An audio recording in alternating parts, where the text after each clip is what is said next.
استعداد کے معنی ہے صلاحیت، ودیت کے معنی ہے حوالے کرنا، دینا، ٹھیک ہے نا. یعنی مصنف کہتے ہیں کہ جب مجھے کبھی نام دے کا خیال آتا ہے تو میں سوچتا ہوں نیکی کیا ہے، کسے کہتے ہیں نیکی، اور بڑا آدمی کسے کہتے ہیں. ہر شخص میں قدرت نے کوئی نہ کوئی صلاحیت رکھی ہے. اس صلاحیت کو درجہ کمال تک پہنچانا یعنی بلندی تک پہنچانا یا عروج تک پہنچانے میں ہی ساری نیکی اور بڑائی ہے. یعنی اللہ تعالیٰ نے ہر انسان کے اندر کوئی نہ کوئی خوبی رکھی ہے. اگر انسان اس اپنی خوبی کو، اس صلاحیت کو پہچان لے اور اس کو بلندی تک لے جائے تو اسی میں ساری نیکی اور بڑائی ہے.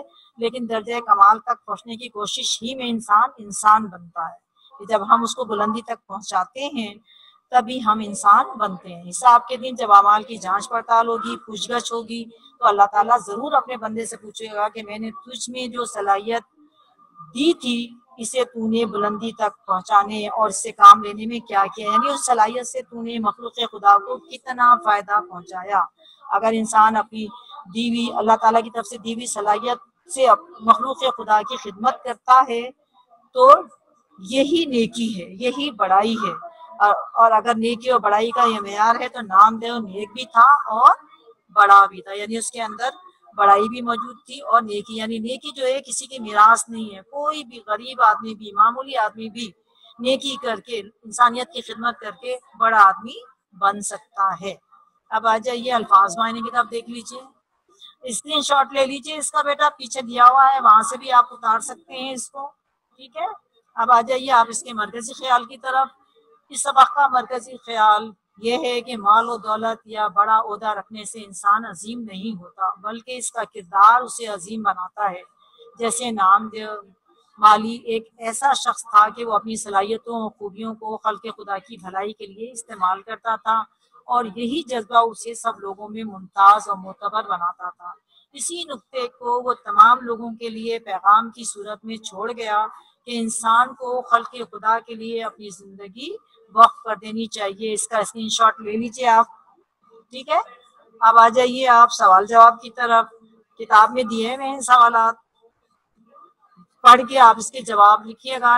ٹھیک ہے. نامدیو کس باب میں مالی تھا. دوسرا ہے مصنف کو نامدیو کی کون کون سی حرکتوں پر تعجب ہوتا تھا. تیسرا اس سبق میں نامدیو مالی کی کون کون سی خوبیاں بیان کی گئی ہیں. چوتھا ہے پانی کی قلت بڑھی تو نامدیو نے کیا کیا.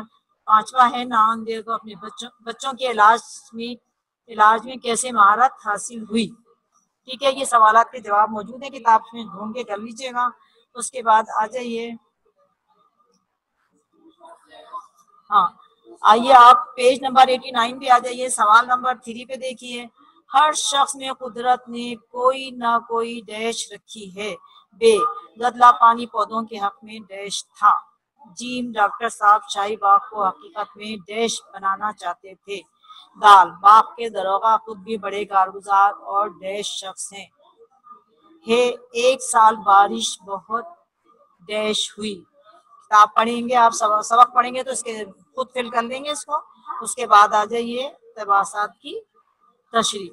کام سے سچا لگاؤ تھا اور اسی میں اس کی جیت تھی. دوسرا ہے بے اسے کیا معلوم تھا کہ قضا اس کے سر پر کھیل رہی ہے. جیم ہے ہر شخص میں قدرت نے کوئی نہ کوئی صلاحیت رکھی ہے. اس صلاحیت کو درجہ کمال تک پہنچانے میں ساری نیکی اور بڑائی ہے. ٹھیک ہے بیٹا. اس کے بعد آ جائیے آپ کے پاس ہے خاکہ. خاکہ کیا ہے؟ ایک سوانحی مضمون ہے جس میں کسی شخصیت کے اہم اور منفرد پہلو اس طرح اجاگر کیے جاتے ہیں کہ اس شخصیت کی جیتی جاگتی تصویر پڑھنے والے کے ذہن میں پیدا ہو جائے. یعنی ایک یہ سوانحی مضمون ہے، یعنی ایسا مضمون جس میں انسان کی زندگی کے حالات و واقعات بیان کیے جاتے ہیں. اس میں کسی بھی شخصیت کے اس کے اندر جو اہم پہلو ہوتے ہیں، جو خاص بات ہوتی ہے، اس کو اس طرح بیان کیا جاتا ہے کہ جب ہم اس کو پڑھتے ہیں تو اس کی جس شخصیت کے بارے میں ہوتا ہے اس کی جیتی جاگتی یعنی زندہ سلامت تصویر اس کی جو ہے پڑھنے والے کے ذہن میں پیدا ہو جاتی ہے. جس طرح آپ نے یہ سبق پڑھا، سبق پڑھ کے آپ کو اندازہ ہو گیا نامدیو کے حوالے سے کہ کس قسم کا آدمی تھا. اب آ جائیے آپ اس کے کثیر انتخابی جوابات کے سوالات ہیں. نمبر 1 ہے سبق نامدیو مالی کے مصنف ہیں محمد حسین آزاد، سید احمد خان، ڈپٹی نذیر احمد، مولوی عبدالحق. دوسرا ہے سبق نامدیو مالی ماخوذ ہے کتاب ڈیش وہ میرات العروج سے، چند ہم اثر سے، اسباب بغاوت ہند سے، قصص ہند سے۔ تیسرا ہے بابائے اردو، لقب ہے حالی کا، سر سید کا، مولوی عبدالحق کا، محمد حسین آزاد کا۔ چوتھا ہے نام دیو، ایک تھا مالی، ڈرائیور، چوکیدار، خانسامہ۔